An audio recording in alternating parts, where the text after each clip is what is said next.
Assalamualaikum warahmatullahi wabarakatuh. Innal hamdalillah nahmaduhu wa nasta'inuhu wa nastaghfiruh wa na'udzu billahi min shururi anfusina wa min sayyiati a'malina. May yahdihillahu fala mudilla lahu wa may yudlil fala hadiya lahu. Wa asyhadu an la ilaha illallah wahdahu la syarika lahu wa asyhadu anna Muhammadan 'abduhu wa rasuluh. Allahumma salli wa sallim ala nabiyyina Muhammad wa ala alihi wa ashabihi wa man tabi'ahum bi ihsanin ila yaumiddin. Amma ba'd. Bapak-bapak, ibu-ibu, ikhwati billah dan para pemirsa Najiyah TV dimanapun Anda berada, azzanallahu wa iyyakum. Alhamdulillahilladzi bi ni'matihi tatimmus shalihat. Kesempatan yang berbahagia ini Allah Subhanahu wa taala memberikan kita nikmat karunia-Nya, memberikan taufik kepada kita, dimudahkan alhamdulillah untuk dapat kembali hadir dalam majelis yang mulia ini. Tentu kita terus berdoa kepada Allah Subhanahu wa taala, semoga Allah senantiasa memberikan kita ilmu yang bermanfaat, diberikan kemudahan untuk thalabul ilmi, memahami dengan baik apa yang kita pelajari, dan semoga diberikan taufik untuk bisa mengamalkan apa yang telah kita pelajari dan menjadikan kita husnul khatimah. Allahumma amin. Ikhwati billah rahimakumullah. Pembahasan kita kali ini adalah dari kitab Al-Wajiz fi Fiqhi Sunnah wal Kitabil Aziz, memasuki pembahasan Kitabul Jinayat. Kitabul Jinayat, bab Al-Jinayat. Apa yang dimaksud dengan Al-Jinayat? Jinayat mudahnya adalah hukum pidana. Ahsan barakallahu fiik. Naam. Ya, terkait dengan hukum pidana. Ikhwati fillah rahimakumullah. Banyak dari orang-orang yang sarjana ilmu hukum, ya mereka mempelajari hukum konvensional, baik yang terkait dengan hukum perdata maupun pidana, sampai mereka belajar keluar negeri. Ya, belajar ke Prancis, ya, ke Belanda. Namun kalau mereka sama sekali belum atau tidak mempelajari tentang hukum Islam, maka ini belum dikatakan sebagai seorang yang ahli ya dalam masalah hukum. Justru hal yang mendasar adalah kita memahami hukum-hukum Allah Subhanahu wa taala. Ini adalah hal yang prinsipil. Apa sebab? Karena keadilan itu ada dalam Islam. Ya, orang mempelajari hukum itu katanya untuk mencari keadilan atau untuk menegakkan keadilan. Padahal keadilan itu sendiri adalah berada di dalam Islam. Kenapa? Hukum Allah itu adalah wahyu dari khaliqul insan, dari pencipta manusia. Allah yang menciptakan manusia, Allah lah yang lebih tahu tentang apa yang bermaslahat untuk manusia. Termasuk diantaranya juga tentu ada orang-orang yang melanggar aturan-aturan Allah Subhanahu wa taala, dan Allah pun telah menetapkan apa aturan atau hukuman, sanksi bagi orang-orang yang melanggar. Adapun hukum manusia itu banyak pendapat, dan belum tentu juga bisa membuat yang melanggar hukum jera. Ya. Bahkan banyak yang tidak jera, walaupun sudah berulang kali masuk penjara. Ya. Bahkan residivis, ya, orang yang sudah masuk penjara keluar lagi, masuk lagi. Ya. Reunian di penjara. Ya. Bahkan juga ada yang mengatakan bahwa justru penjara semakin banyak penghuninya dan butuh perluasan penjara atau diperbanyak penjaranya. Kenapa? Penghuninya banyak. Itu berarti bahwa hukumannya tidak memberikan efek jera. Beda halnya dengan hukum Islam. Nah, yang kita pelajari malam hari ini adalah Kitabul Jinayat, ya, tentang bab al-jinayat. Apa yang dimaksud dengan al-jinayat? Al-jinayat adalah jam'u jinayah. Al-jinayat itu jamak, mufradnya, bentuk tunggalnya adalah jinayah. Dari kata jana adzanba wa yajnihi jinayatan. Jana adzanba yajnihi jinayatan. Artinya adalah melakukan dosa. Melakukan dosa. Dan ini dalam bentuk jamak, jinayat, disebabkan karena mencakup banyak jenis perbuatan dosa. Ya, jadi al-jinayat jamak. Kenapa jamak? Karena memang mencakup banyak jenis perbuatan dosa. Baik itu berkenaan dengan jiwa maupun berkenaan dengan anggota badan. Baik itu dilakukan dengan sengaja maupun dilakukan dengan tidak sengaja. Adapun menurut syariat, istilah syariat, al-jinayat itu adalah at-ta'addi 'alal badani bima yujibu qisasan aw malan.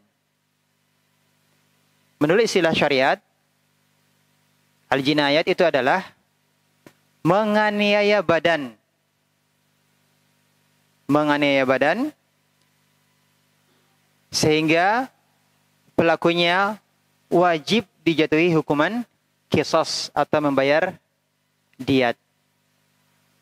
Di menurut istilah syar'i, jinayat itu adalah melakukan penganiayaan terhadap badan sehingga pelakunya dikenakan apa?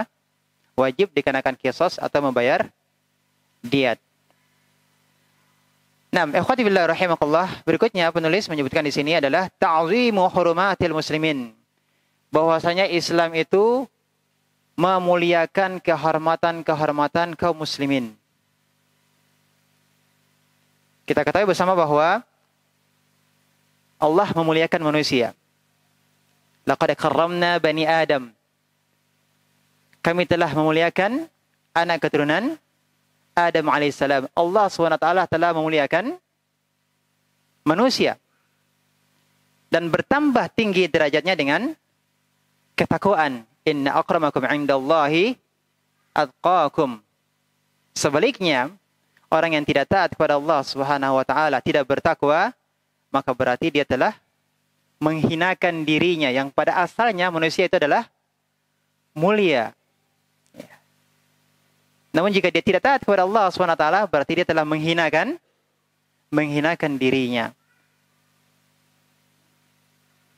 Ya. Jadi manusia itu memiliki kehormatan yang harus kita jaga kehormatannya. Oleh karenanya Rasulullah SAW bersabda, al-muslimu man salima al-muslimuna min lisanihi wa yadi. Seorang muslim itu adalah yang kaum muslimin selamat dari lisan dan tangannya. Selamat dari gangguan lisannya dan kejahatan tangannya. Berarti ada kehormatan orang lain, ada kehormatan kaum muslimin yang harus dijaga. Tidak boleh kita sakiti, ya. Tidak boleh kita zalimi. Ya. Ya. Adapun terkait dengan teroris, ya, yang meledakkan dirinya, sekalipun mengatasnamakan agama, apakah ini dibenarkan atau tidak? Pertanyaannya adalah, agama mana yang membenarkan hal tersebut? Membunuh jiwa tanpa hak. Menggunakan perasaan yang mana? Menggunakan pikiran, logika siapa? Kalau kita mempelajari syariat Allah Subhanahu wa taala, maka meledakkan diri itu adalah merupakan apa? Bunuh bunuh diri. Pertanyaannya adalah, apakah Islam membolehkannya ataukah tidak? Nah, ini akan kita pelajari insyaallah taala. Ya. Maka kita bacakan Al-Qur'an kepada seluruh umat manusia. Kepada orang-orang yang muslim, non-muslim, orang yang simpati ataupun benci terhadap Islam. Bacakan Al-Quran. Al-Quran itu bisa kita akses dimanapun saja kita berada. Ada website yang bisa diakses. Bacalah Al-Quran, lihatlah, pelajari Al-Quran. Apa yang kau takuti dari Islam? Ketika seseorang mempelajari Islam, mempelajari Al-Quran, maka dia akan mendapatkan bahwa Islam itu indah. Jadi ketakutan-ketakutan itu hanya karena apa? Karena ketidaktahuan. Hanya kata orang. Bisa jadi yang didengar itu adalah berasal dari orang-orang yang membenci Islam. Baik, kita lanjut di sini firman Allah SWT. Penulis menyebutkan surat An-Nisa ayat 29 dan 30. Qala ta'ala, Allah SWT berfirman, "Wala taqtulu anfusakum." Dan janganlah kamu membunuh dirimu. Dan janganlah kamu membunuh dirimu. Maksudnya apa? Janganlah sebagian dari kalian membunuh sebagian dari kalian. Dan jangan pula ada yang membunuh dirinya. Maksudnya adalah apa? Jangan ada sebagian dari kalian membunuh sebagian kalian. Dan jangan pula ada yang membunuh dirinya. Innallaha kana bikum rahima. Sesungguhnya Allah adalah Maha Penyayang kepadamu. Kenapa tidak boleh kita membunuh orang lain ataupun membunuh diri kita? Jawabannya adalah karena tubuh ini bukan milik kita.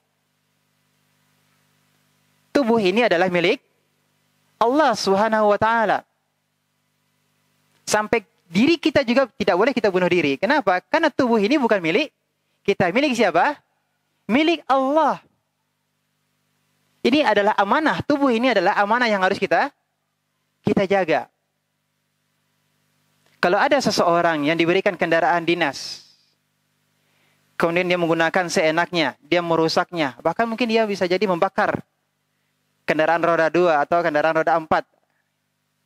Padahal itu adalah kendaraan dinas. Itu dibenarkan ataukah tidak? Tentu tidak. Ya, itu hanya hak pakai saja. Tapi tidak boleh dia untuk merusaknya, dia harus menjaganya. Tubuh ini juga adalah milik Allah Subhanahu wa taala. Apakah tubuh orang lain? Tubuh kita tidak boleh kita merusaknya, tidak boleh kita membunuh seseorang. Wa may yaf'al dzalika 'udwana wa zulma fasawfa nuslihi nara. Siapa yang melakukan hal tersebut? Membunuh. Apakah membunuh orang lain ataukah membunuh dirinya? Apa kata Allah? Dia lakukan tersebut 'udwana.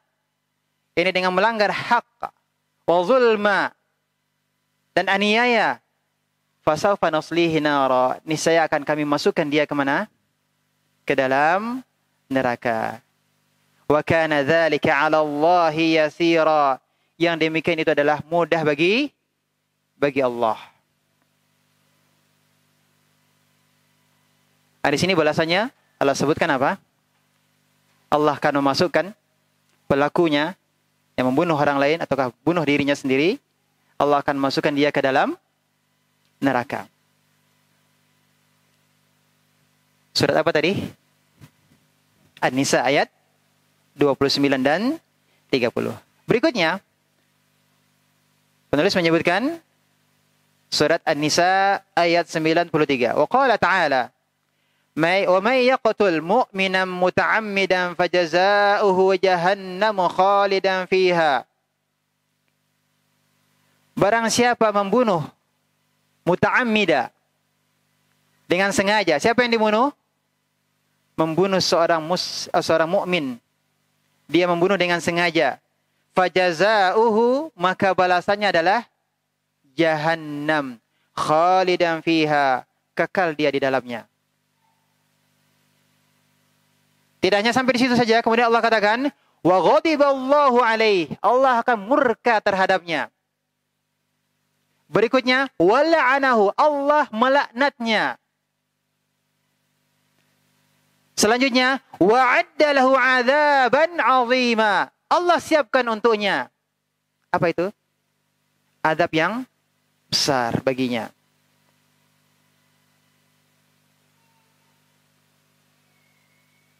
Jadi membunuh itu bukan perkara yang ringan.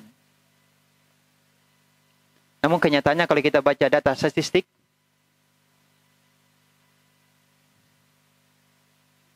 ya, dalam setahun itu hampir 1.000 orang di negeri kita terjadi kasus pembunuhan. Ya. Dari tahun 2019, 2020, 21, 22, 4 tahun ya. Itu kasus pembunuhan mencapai lebih dari 3.000. Yang paling tinggi di tahun 2021. Itu lebih dari 1.000 kasus. Ya. Ya, di tahun 2022 itu 843 kasus.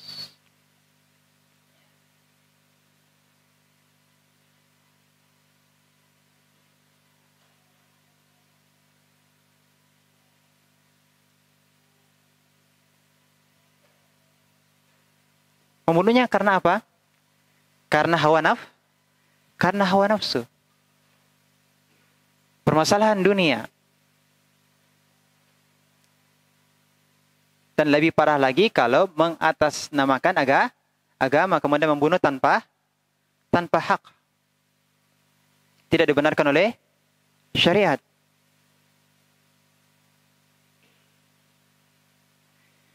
Dalam ayat ini An-Nisa ayat 93, Allah katakan, siapa yang membunuh seorang mukmin muta'ammida dengan sengaja. Pembunuhan itu ada 3 model. Yang pertama adalah sengaja.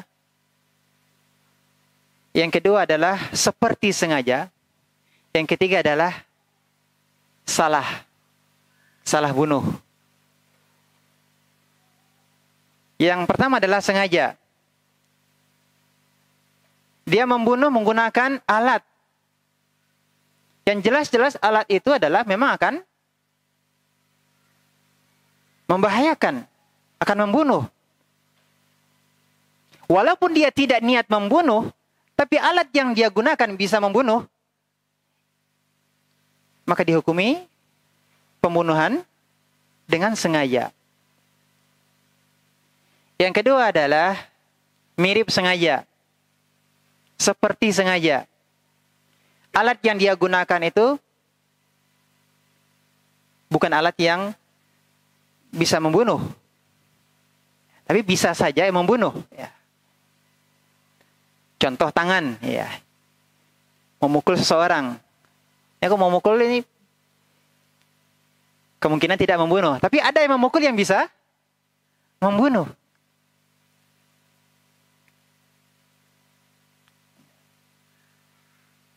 Jadi kalau dia berniat membunuh, dia tinju sampai mati.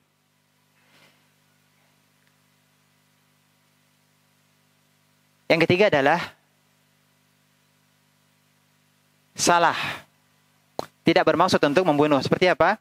Ada orang yang menembak burung, tapi ternyata ada yang naik pohon ingin menangkap burung. Mau menembak burung tapi kena orang. Ini tidak bermaksud untuk membunuh, ya, tidak sengaja, tapi mati. Ya, seperti juga peluru nyasar, ya, kasus peluru nyasar. Ya. Nah, di sini Allah sebutkan siapa yang membunuh seorang mukmin dengan sengaja.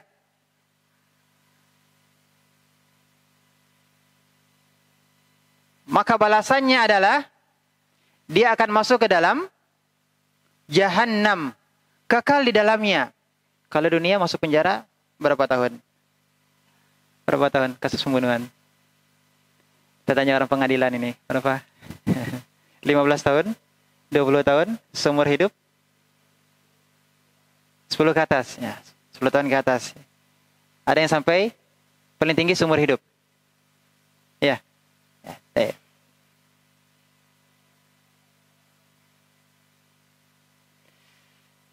Seumur hidup.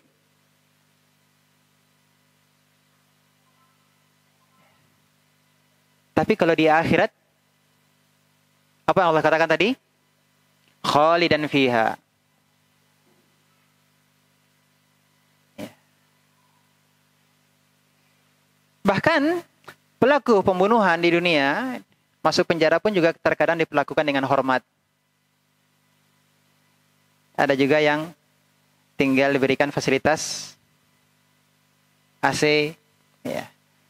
Ada juga yang bisa keluar walaupun sebentar untuk jalan-jalan. Pernah dengar beritanya? Ya.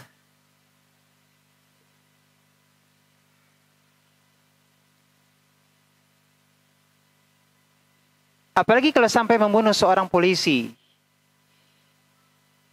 Polisi yang muslim. Apakah kemudian jika dia mati, dia akan masuk surga?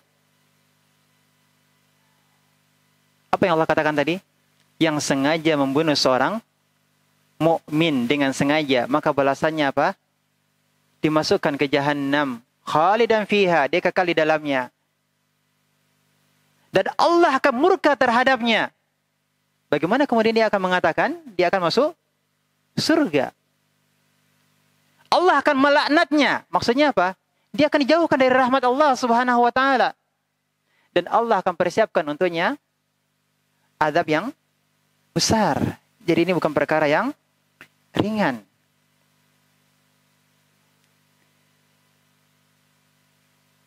Kemudian berikutnya Allah SWT berfirman, penulis menyebutkan surat Al-Maidah,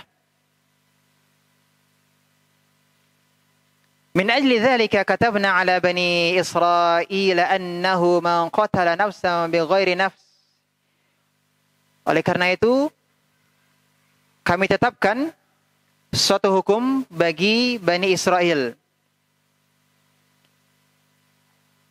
bahwasanya barang siapa yang membunuh seorang manusia bukan karena orang itu membunuh orang lain. Kalau membunuh orang lain, dia dibunuh berarti melakukan qisas. Al-fasadin fil ard, atau bukan karena membuat kerusakan di muka bumi. Ya, seperti aksi-aksi teror itu melakukan kerusakan di muka bumi. Itu boleh dibunuh. Tentunya melakukannya adalah siapa? Pemerintah. Termasuk juga pengedar narkoba. Itu melakukan kerusakan. Itu juga boleh dibunuh. Ya, pemerintah yang melakukannya. Faka'annama qatalan nasa jami'a. Maka seakan-akan dia telah membunuh manusia seluruhnya.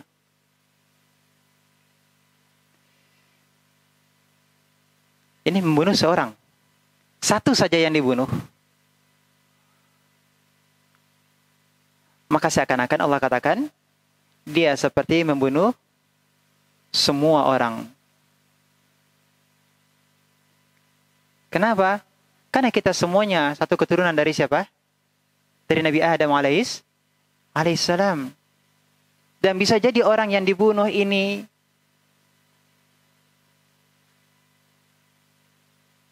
ya, dia memiliki istri, memiliki anak keturunan. Ya. Dengan membunuhnya berarti telah membinasakan keturunannya.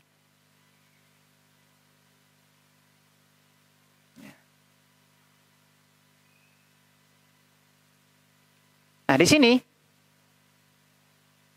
bagi orang-orang yang berteriak, ya, berbicara atas nama Ham.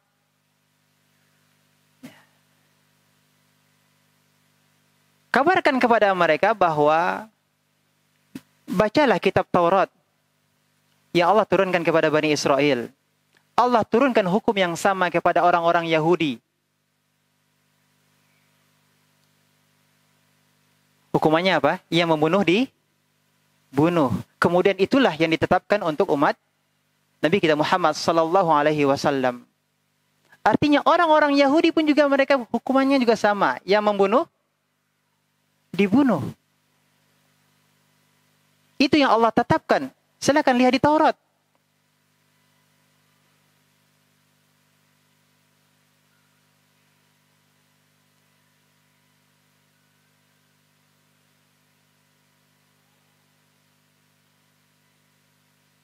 Nah, kembali bahwa Islam benar-benar menghargai nyawa seseorang. Islam tidak ridha ada satu nyawa yang dikorbankan tanpa hak.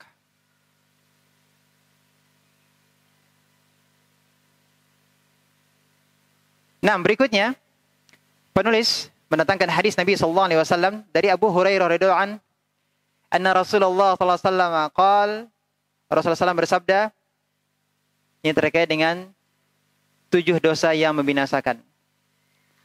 Salah satunya adalah dosa membunuh, masuk dalam dosa besar. Ijtanibus sab'al mubiqat. Jauhilah oleh kalian 7 perkara yang membinasakan. Al-mubiqat, ya. Bukan al-maubiqat. Anda pernah mendengar ada yang membacanya al-maubiqat. Bisa jadi di kitabnya ada salah cetak sehingga membacanya al-maubiqat. Yang benar adalah al-mubiqat. Artinya adalah al-muhlikat. Yang membinasakan. Qila ya Rasulullah wa mahun. Ya Rasulullah, apakah 7 dosa tadi? 7 perkara yang membinasakan. Yang pertama apa? Ini sudah sering kita pelajari. Asyirku billah. Menyekutukan Allah. Ini yang pertama. Yang kedua, was-sihr. Yang kedua adalah sihir. Sihir ini juga termasuk dosa besar. Yang ketiga apa? Wa qatlun nafsil lati harramallah. Membunuh jiwa yang telah Allah haramkan untuk membunuhnya. Illa, kecuali bil haq, dengan cara yang hak. Contoh apa? Kisah yang membunuh dibunuh. Atau hukuman untuk orang yang berzina dan dia sudah menikah. Apa hukumannya? Dirajam. Ini berarti dibunuh dengan cara yang hak. Wa aklu malil yatim. Makan harta anak yatim termasuk dosa besar. Wa aklu riba. Makan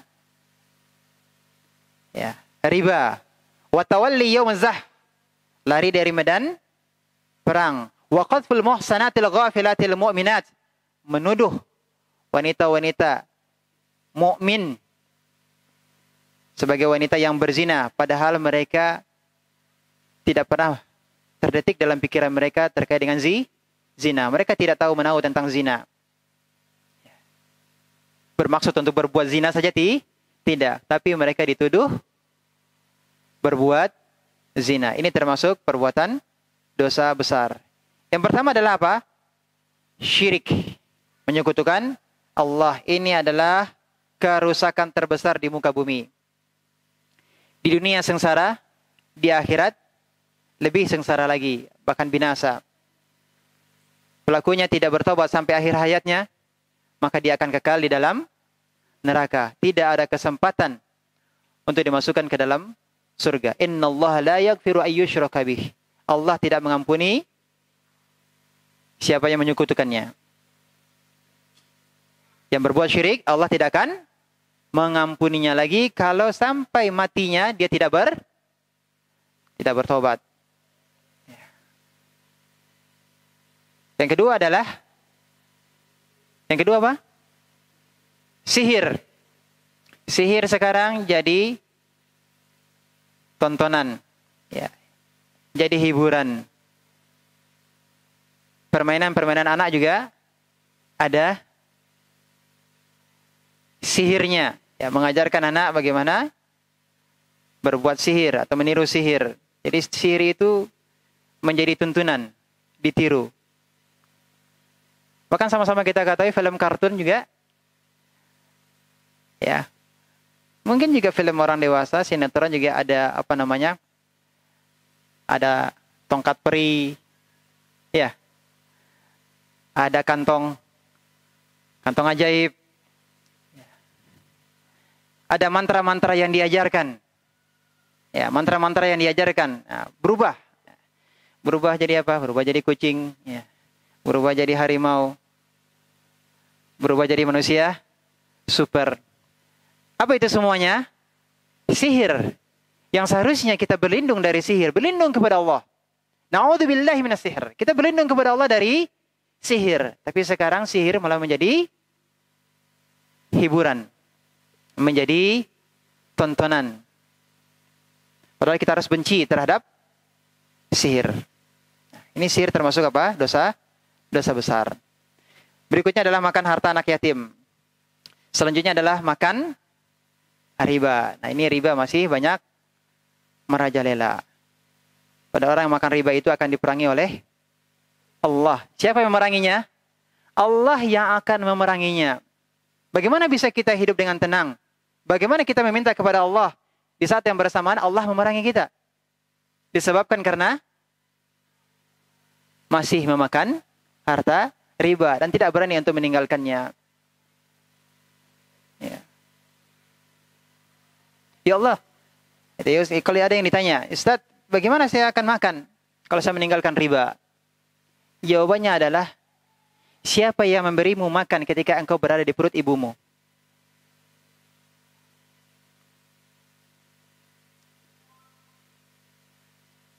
Kita tidak bisa berbuat apa-apa di dalam perut ibu. Siapa yang memberi makan? Allah yang memberi makan.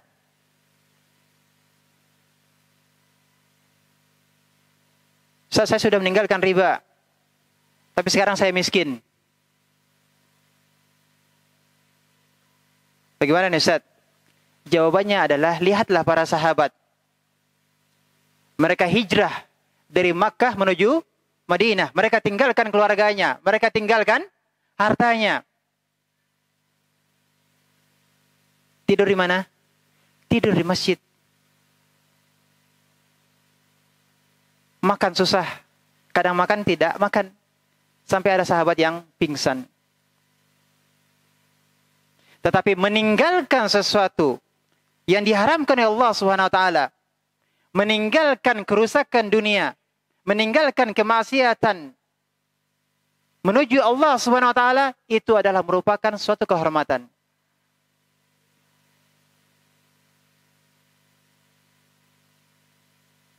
Ya, meninggalkan dunia karena Allah SWT, itu adalah merupakan suatu kemuliaan, itu adalah kehormatan. Walaupun para sahabat harus hidup susah, mereka berjuang kembali setelah hijrahnya. Harus berjuang kembali, tapi itu adalah kemuliaan, bukan kehinaan bagi mereka.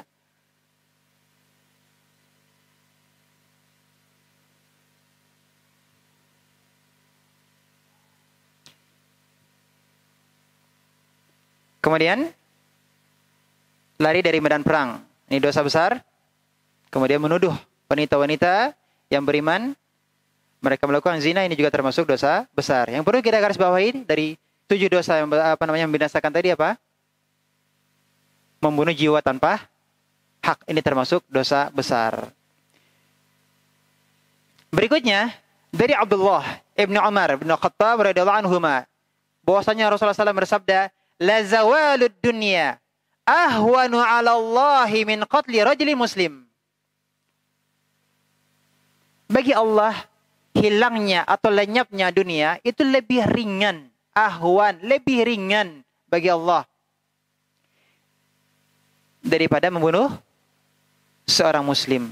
Lenyapnya dunia di sisi Allah itu lebih ringan daripada lenyapnya nyawa seorang manusia.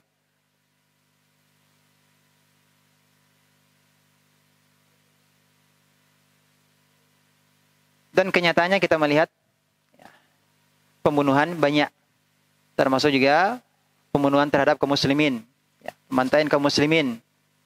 Ya. Di antaranya adalah kejadian di Palestina, ya, dan di negeri-negeri Islam lainnya.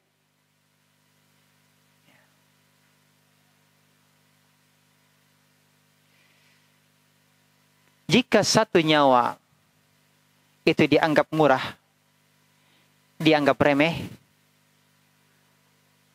maka semua nyawa juga jadi murah. Maka lihatlah perang dunia, berapa juta yang terbunuh. Apa sebab? Disebabkan karena menganggap terbunuhnya seseorang, hilangnya satu nyawa, itu adalah perkara yang ringan. Padahal ini adalah perkara yang berat di sisi Allah SWT. Sekalipun pulau Sumatera ini hancur, negeri kita ini seluruhnya hancur, bahkan dunia ini semuanya hancur,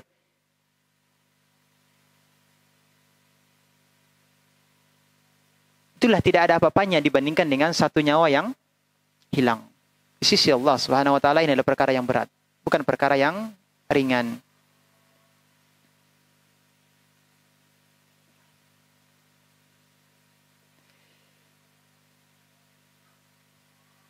Dari Abu Sa'id Al-Khudri dan Abu Hurairah dari Rasulullah SAW, beliau bersabda, "Lau anna ahlas samai wa ahlal ardi ishtaraku fi dami mu'min, la akabbahumullahu finnar." Sekiranya penduduk bumi, penduduk langit, semuanya mereka bersatu, mereka bersengkokol untuk membunuh atau menumpahkan darah seorang mukmin, maka Allah akan memasukkan mereka semuanya ke dalam neraka. Sini Rasulullah SAW sebutkan, kalau seandainya semua penduduk langit dan bumi mereka bersatu, mereka bersepakat, mereka bersekongkol ingin menumpahkan darah seorang mukmin, ya, dan itu terjadi, maka Allah akan memasukkan semuanya ke dalam neraka. Dan dari Abdullah bin Mas'ud, beliau berkata, qala Nabi sallallahu alaihi wasallam, Rasulullah SAW bersabda, "Awwalu ma yuqda bainan nasi fid dima." Perkara yang pertama kali diputuskan, perkara antar manusia. Perkara yang pertama kali diputuskan adalah fid dima, berkaitan dengan kasus pembunuhan. Jadi di akhirat kelak, setelah dibangkitkan, dikumpulkan di padang mahsyar, akan ada sidang pengadilan Allah Subhanahu wa taala, dan berkaitan dengan dua hal. Berkaitan dengan hak manusia, dan yang kedua adalah berkaitan dengan hak Allah. Yang pertama kali diputuskan, yang pertama kali disidangkan terkait dengan hak manusia adalah apa? Perkara pembunuhan, pertumpahan darah. Itu yang pertama kali disidangkan.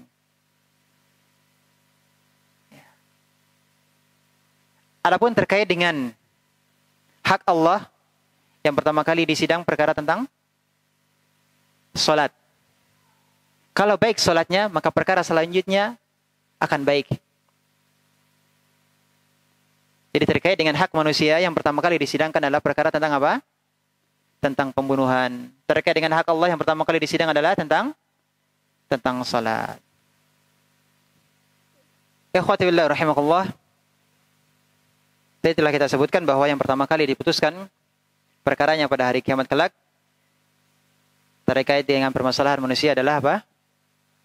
Ya, terkait dengan hak manusia adalah pembunuhan. Maka terutama bapak-bapak yang bertugas ya, yang menjaga tahanan ya di penjara, ya. Perlu mereka, para pelaku pembunuhan, untuk diberikan kesadaran, pemahaman bahwa apa yang mereka lakukan itu adalah dosa besar. Karena bisa jadi sekalipun mereka di penjara, namun tidak ada dalam diri mereka penyesalan. Tidak ada penyesalan dalam diri mereka. Ini maka perlu disadarkan, perlu dipahamkan bahwa membunuh itu bukan perkara yang ringan. Perlu disadarkan. Dan ini masih berlanjut terkait dengan persidangan Allah. Kita lihat riwayat berikutnya adalah masih dari Abdullah bin Mas'ud radhiyallahu an. Beliau berkata, Rasulullah SAW bersabda, "Yaji'ur rajulu akhidan biyadir rajul." Nanti pada hari kiamat, yakni di padang mahsyar, seseorang akan datang sembari dia memegang tangan laki-laki yang lainnya. Jadi ada yang datang sambil memegang tangan orang lain. Fayaqul, maka orang yang datang tadi yang memegang tangan orang lain, dia mengatakan, "Ya Rabbi, wahai Rabbku, hadza qatalani." Orang ini sudah membunuhku, dia yang membunuhku. Jadi nanti yang dibunuh itu akan datang menghadap Allah dan melaporkan bahwa orang ini yang telah membunuhnya.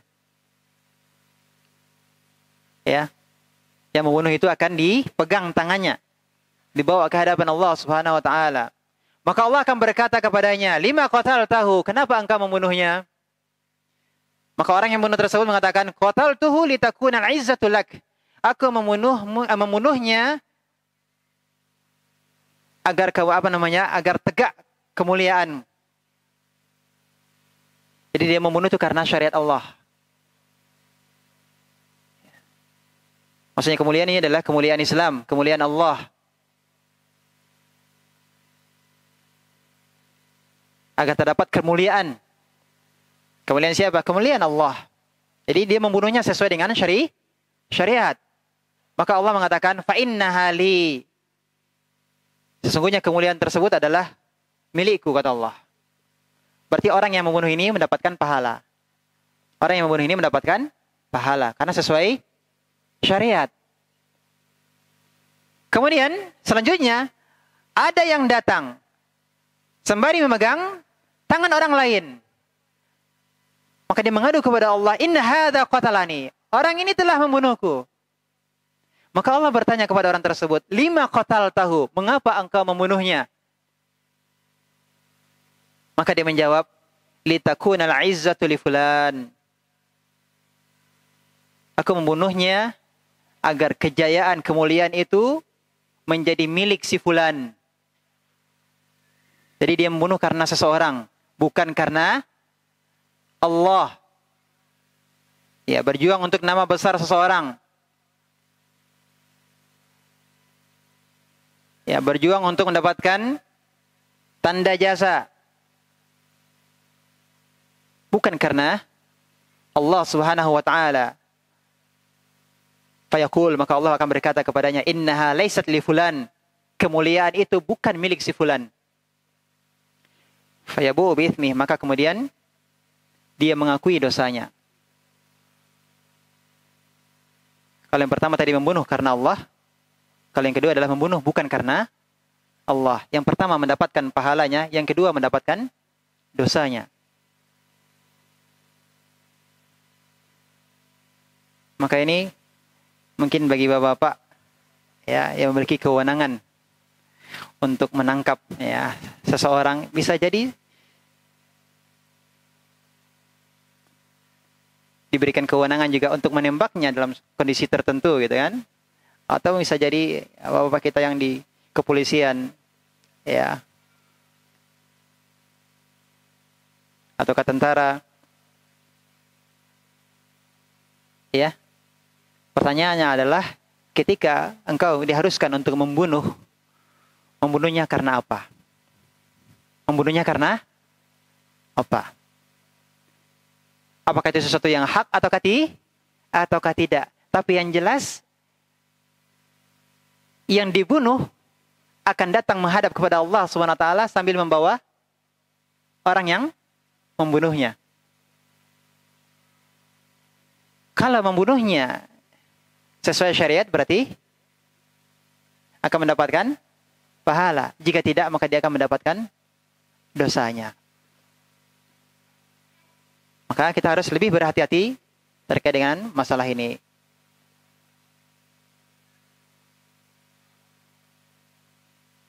Berikutnya adalah tahrimu qatlil insani nafsah. Haramnya bunuh diri. Haramnya bunuh diri. Apalagi kalau dia bunuh diri, kemudian mengakibatkan orang lain juga terbunuh. Ini berapa dosanya? 2 dosanya. Pertama karena dia membunuh orang lain. Yang kedua juga adalah karena dia bunuh dirinya. 2 dosanya. Ya. Apalagi orang yang terbunuh ternyata tidak berhak untuk dibunuh. Yang kedua, apakah engkau memiliki mandat untuk membunuhnya? Siapa yang memberimu mandat untuk membunuhnya?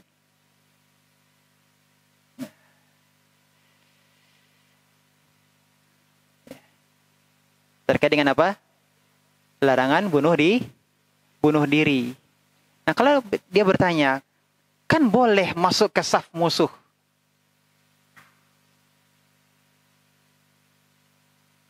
Jawabannya adalah, masuk ke saf musuh iya dibenarkan di saat perang.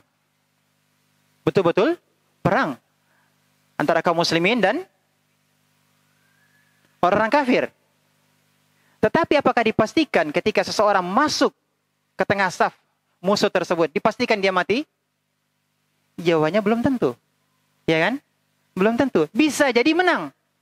Bisa jadi menang. Artinya belum bisa dipastikan dia akan mati. Tapi kalau bunuh diri,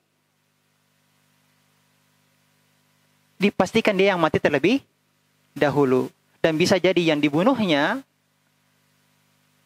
ternyata adalah orang-orang yang tidak berhak untuk dibunuh.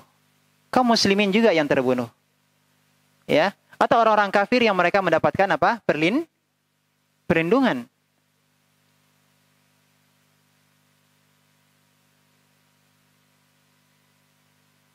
Apalagi sekarang ini kita di negeri kita juga memang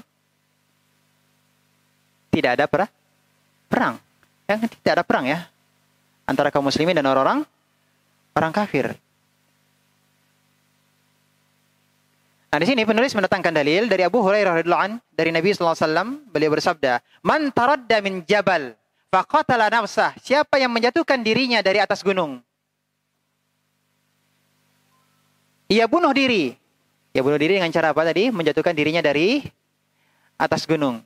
Fahuwa fi nari jahannam yataradda fihi khalidan mukhalladan fiha abada. Maka dia akan masuk ke dalam neraka jahanam. Masuknya ke dalam neraka jahanam itu dijatuhkan dari tempat yang tinggi. Dia dimasukkan ke dalam neraka jahanam dengan cara dijatuhkan dari tempat yang tinggi. Kekal abadi di dalamnya selama-lamanya. Dan ini kejadiannya bukan hanya sekali saja. Jatuh, selesai. Tidak. Berulang-ulang, terus-menerus. Dia akan dijatuhkan dari tempat yang tinggi. Sebagaimana bunuh dirinya. Ya, dalam hadis ini disebutkan dia jatuhkan dirinya dari gunung. Ya, bisa jadi ada yang lompat dari gedung, ada yang lompat dari jembatan, ada yang jatuh lompat dari kendaraan sengaja menabrakkan dirinya. Al-jaza' min jinsil amal, balasan sesuai dengan perbuatan. Demikian dia akan diadab di akhirat. Sebagaimana cara dia bunuh diri, seperti itulah dia akan diadab. Terus-menerus itu akan terjadi. Berikutnya adalah wa man tahassa summan faqatala nafsah fasummuhu fi yadihi yatahassahu fi nari jahannam khalidan mukhalladan fiha abada. Siapa yang minum racun, bunuh diri dengan cara minum racun, maka di akhirat kelak racun tersebut akan berada di tangannya dan dia akan terus meminumnya di neraka jahanam, kekal di dalamnya selamanya. Dia akan terus menerus minum racun. Seperti ketika dia bunuh diri. Mati, hidup, hidup, mati terus.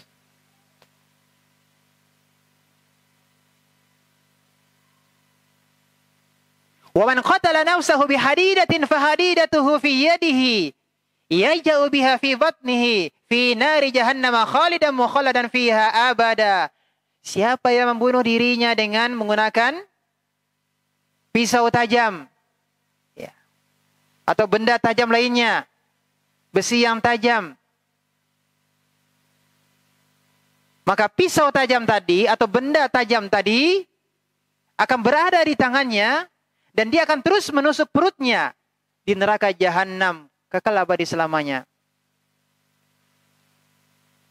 Dia akan terus menusuk perutnya.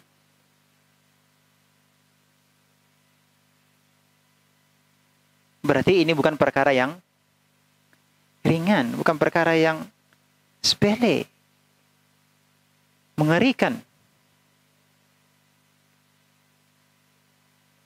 Kenapa ada orang yang bunuh diri?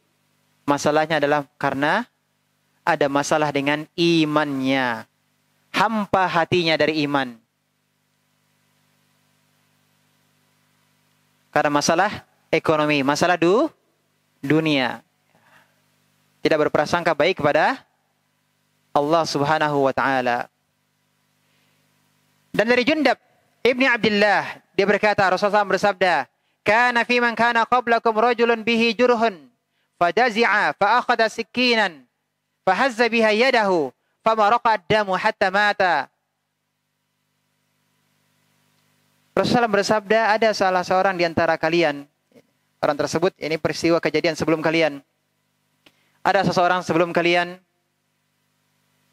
dia terluka, kemudian dia tidak sabar, dia putus asa, ya, dia terluka, atau bisa jadi dia sakit, ya, tidak tahan lagi dengan sakitnya tersebut, maka kemudian dia mengambil pisau, lalu dia memotong tangannya, maka darahnya mengalir atau mengucur dari tangannya tersebut sampai dia mati. Maka Allah berkata, "Badarani 'abdi bi nafsih." Hambaku ini terburu-buru bunuh diri. Haramtu 'alaihil jannah. Aku haramkan baginya surga. Allah katakan apa? Haramtu 'alaihil jannah. Aku haramkan baginya surga.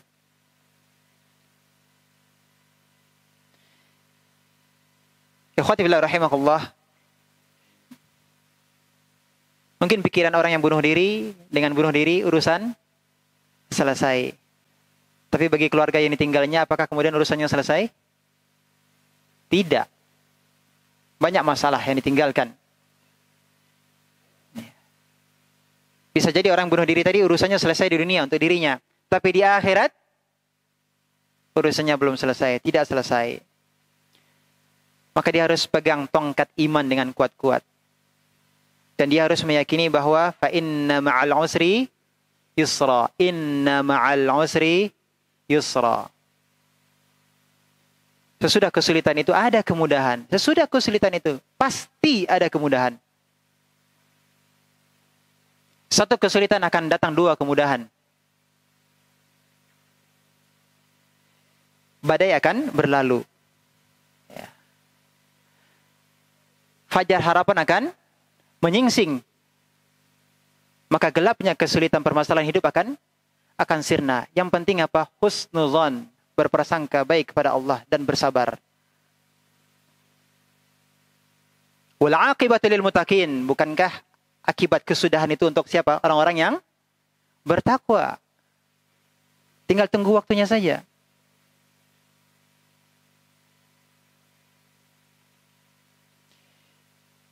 Kemudian terakhir,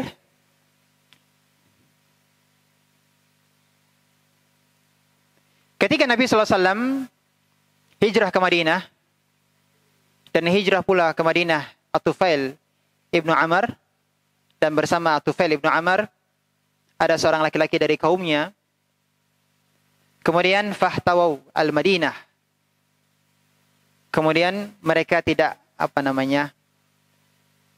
tidak kerasan, tidak betah tinggal di Madinah.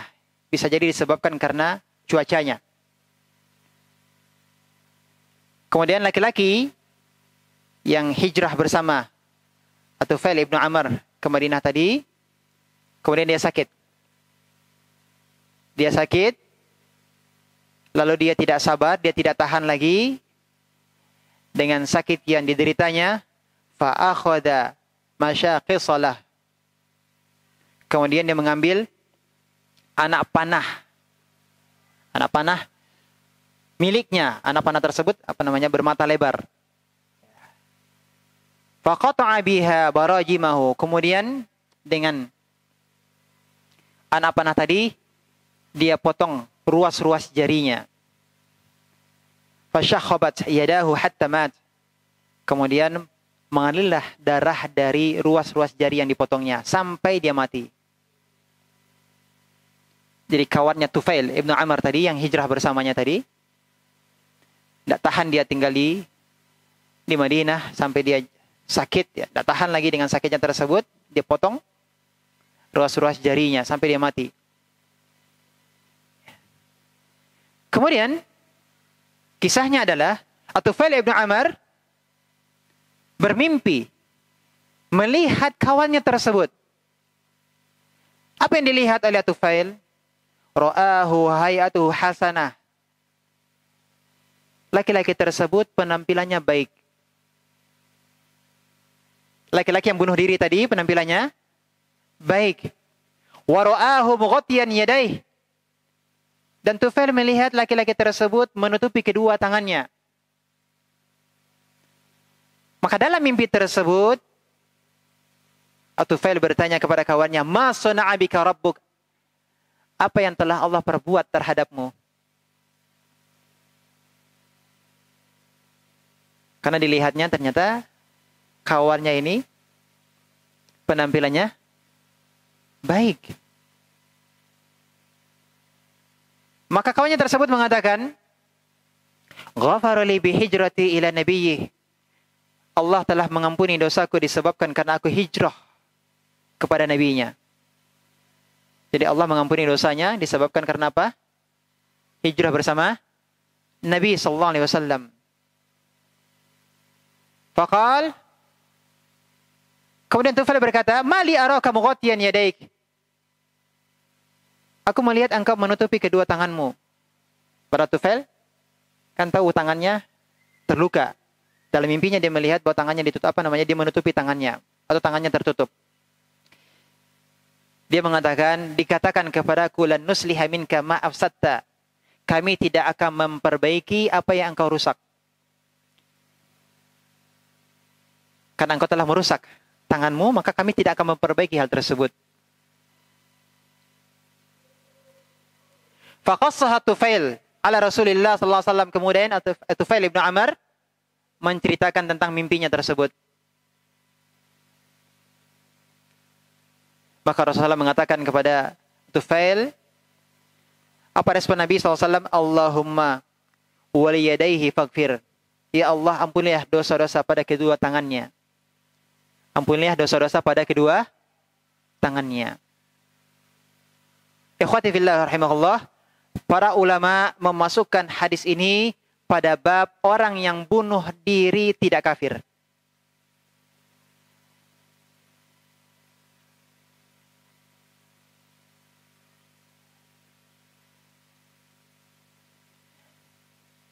Kalau dia kafir, maka Rasulullah SAW tidak akan mendoakan ampunan untuknya.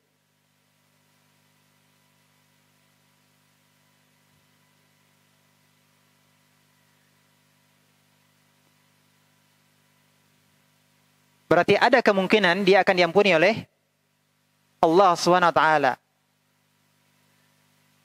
Dan pada sahabat ini, ada amal kebajikan yang Allah jadikan hal tersebut menggugurkan dosanya. Apa itu? Hijrah kepada Nabi sallallahu alaihi wasallam. Ini menggugurkan dosanya. Jadi ada amal kebajikan yang dapat menghapus dosa besar. Ada amal kebajikan yang dapat menghapus dosa besar. Yang jelas di akhirat nanti akan ditimbang. Akan ditimbang. Maka orang yang bunuh diri, apakah dia seorang muslim? Iya atau tidak? Yang bunuh diri, apa hukumnya? Kalau dia meninggal, apakah dia disolatkan atau tidak? Solat jenazah? Disolati atau tidak? Hah? Ini kok ragu jawabnya ini? Iya atau tidak? Yakin?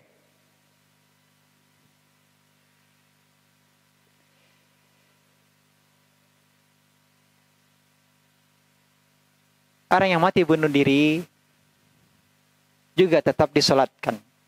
Dia disolati, salat jenazah, dikuburkan di pekuburan kaum muslimin. Akan tetapi bisa jadi para ulama, para tokoh, bisa jadi tidak menyolatinya.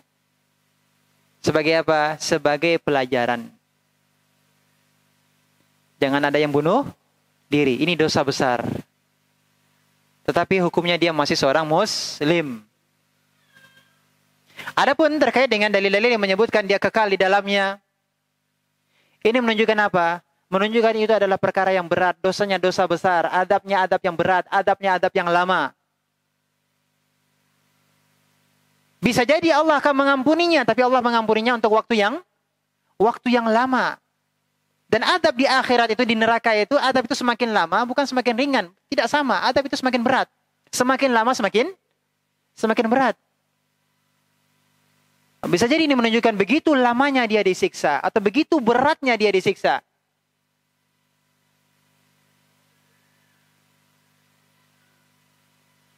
Sehingga dia disebutkan apa? Kekal di dalam neraka Jahannam. Yang jelas seorang yang bunuh diri, dia masih dihukumi sebagai seorang muslim. Jadi kalau ada teroris yang bunuh diri, ya dia seorang muslim, mati bunuh diri, maka dia disolatkan. Namun bisa jadi para ulama atau tokoh-tokoh tidak menyolatinya sebagai apa? Pelajaran bagi kaum muslimin bahwa ini adalah merupakan dosa besar. Ya. Dosa besar bunuh diri. Sekali lagi, tidak sampai pada tingkatan kafir.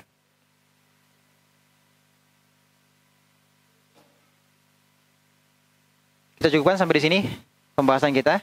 Insyaallah ta'ala untuk pertemuan yang akan datang kita akan bahas kapan diperbolehkan membunuh, bagaimana teknisnya, dan ini semuanya sudah dijelaskan dan dirincikan dalam Islam. Maka tentunya kita perlu belajar dan belajar. Ya, belajar dengan pemahaman para sahabat. Dan belajar tidak separuh-separuh. Ya. Belajar sesuai dengan pemahaman para sahabat. Lihatlah bagaimana Khawarij yang tidak mengikuti pemahaman para sahabat yang diperangi oleh Ali bin Abi Thalib radhiyallahu an, karena mereka tidak mengikuti pemahaman para sahabat.